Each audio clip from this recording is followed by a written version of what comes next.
Assalamualaikum warahmatullahi wabarakatuh. Salam sejahtera untuk kita semua.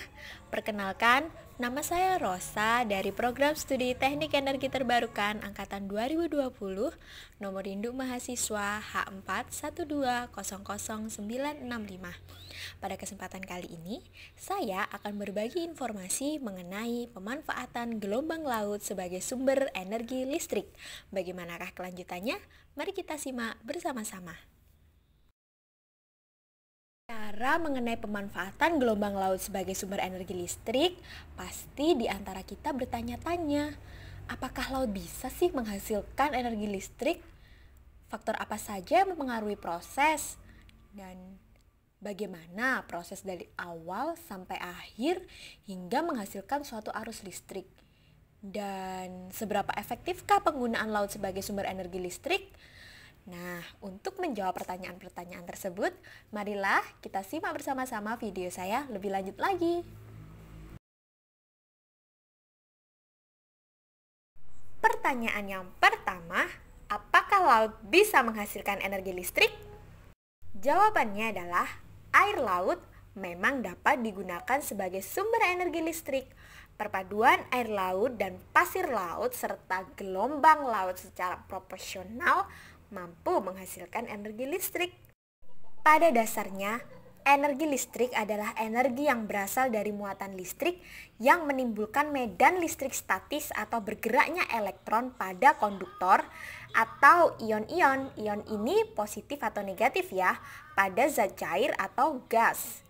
Energi listrik dibutuhkan oleh masyarakat untuk menghidupkan lampu penerangan, memanaskan, mendinginkan, ataupun untuk menggerakkan kembali suatu peralatan mekanik untuk menghasilkan bentuk energi yang lain.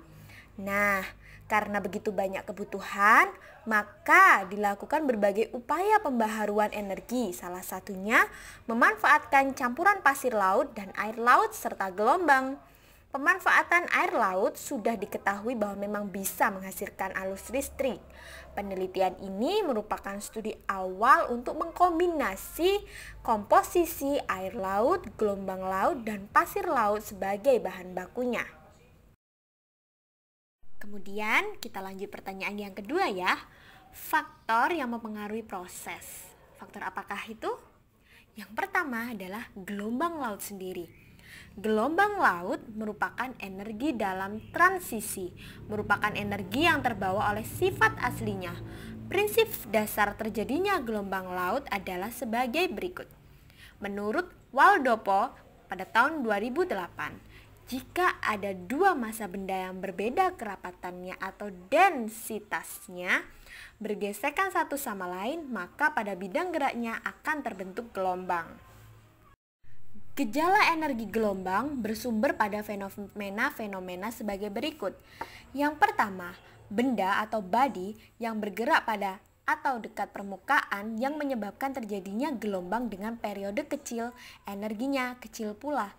Yang kedua, angin merupakan sumber penyebab utama gelombang lautan. Yang ketiga, gangguan seismik yang menyebabkan terjadinya gelombang pasang atau tsunami. Contoh gangguan seismik adalah gempa bumi. Keempat, medan gravitasi bumi dan bulan penyebab gelombang-gelombang besar, terutama menyebabkan gelombang pasang yang tinggi. Selanjutnya, gelombang laut ditinjau dari sifat pengukurannya dibedakan menurut ketinggian serta periode alunannya. Dari kebanyakan data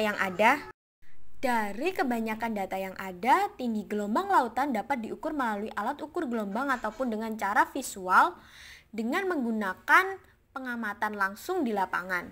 Gelombang laut sukar dijabarkan dengan pasti, tetapi dapat diformulasikan dengan pendekatan. Berbagai macam teori pendekatan digunakan untuk memberikan informasi ilmiah tentang sifat gelombang laut pada suatu tingkat fenomena yang aktual. Suatu teori sederhana tentang gelombang lautan dikenal sebagai teori dari Airy atau teori gelombang linier. Selanjutnya, para ahli membedakan sifat gelombang laut sebagai gelombang linier dan gelombang non-linier. Kemudian, faktor kedua yang mempengaruhi proses terjadinya arus dari gelombang air laut adalah pengaruh angin. Angin adalah sumber utama terjadinya gelombang lautan. Dengan demikian, Tinggi gelombang, periode, dan arah gelombang selalu berhubungan dengan kecepatan dan arah angin. Angin dengan kecepatan rendah akan menyebabkan kecilnya tinggi gelombang dan rendahnya periode gelombang yang terjadi. Sedangkan angin yang kuat dan angin ribut akan menyebabkan variasi tinggi serta periode gelombang serta mengarah ke berbagai penjuru. Pada kondisi angin yang baik, gelombang laut dapat diobservasi secara random, baik untuk tinggi, periode, maupun arahnya. Angin memberikan pengaruh yang besar terhadap terjadinya gelombang laut, sehingga efisiensi hampir semua pesawat konversi energi gelombang laut dipengaruhi oleh frekuensi angin yang terjadi sepanjang tahun pada suatu zona lautan tertentu. Kalau tadi kita berbicara mengenai faktor-faktor yang mempengaruhi proses, sekarang kita akan membahas bagaimana proses terjadinya atau proses penghasilan energi listrik dari awal sampai akhir. Konsepsi yang sederhana, di sini terdapat 3 alat yang penting untuk menghasilkan suatu arus listrik. Yang pertama adalah mesin konversi energi gelombang laut, yang kedua adalah turbin, dan yang ketiga adalah generator. Mesin konversi energi gelombang laut berfungsi untuk menyalurkan energi kinetik yang dihasilkan oleh gelombang laut yang kemudian dialirkan ke turbin. Turbin berfungsi untuk mengubah energi kinetik gelombang menjadi energi mekanik yang dihasilkan oleh perputaran rotor pada turbin. Kemudian generator. Di dalam generator ini, energi mekanik dari turbin diubah kembali menjadi energi listrik, atau boleh dikatakan generator ini sebagai pembangkit tenaga listrik. Sistem pembangkitan pada pembangkit listrik tenaga gelombang ini dapat dijelaskan melalui skema di bawah ini. Pertama, aliran gelombang laut yang mempunyai energi kinetik masuk ke dalam mesin konversi energi gelombang. Kemudian, dari mesin konversi, aliran gelombang yang mempunyai energi kinetik ini dialirkan menuju turbin. Di dalam turbin ini, energi kinetik yang dihasilkan gelombang digunakan untuk memutar rotor. Kemudian, dari perputaran rotor inilah energi mekanik yang kemudian disalurkan melalui generator. Di dalam generator, energi mekanik ini diubah menjadi energi listrik atau daya listrik.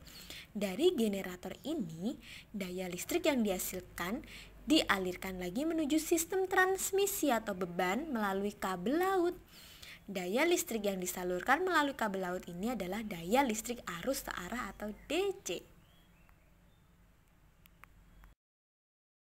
Setelah kita mengetahui mengenai faktor-faktor yang mempengaruhi proses dan jalannya proses pembentukan suatu energi listrik dari gelombang air laut, sekarang apakah energi dari laut itu efektif? Menurut kalian bagaimana? Ya, tentu. Energi dari laut atau gelombang laut ini sangat efektif karena kebutuhan energi semakin meningkat seiring bertambahnya jumlah penduduk, sehingga diperlukan sumber energi alternatif yang ramah lingkungan. Salah satu sumber energi yang ramah lingkungan dan murah adalah pemanfaatan dari air laut. Begitupun dengan jumlahnya yang tidak terbatas di lautan Indonesia, sangat berpotensi untuk mengembangkan energi alternatif ini menjadi suplai energi listrik yang ada di Indonesia, sehingga Indonesia tidak akan kekurangan energi listrik lagi. Untuk dari itu, marilah kita bersama-sama belajar mengembangkan setiap potensi yang ada di alam Indonesia untuk kemajuan bangsa dan negara dan untuk kesejahteraan rakyat. Sekian penjelasan dari saya. Terima kasih atas perhatiannya. Saya mohon maaf bila ada kesalahan yang saya katakan di penjelasan saya. Assalamualaikum warahmatullahi wabarakatuh dan sampai jumpa.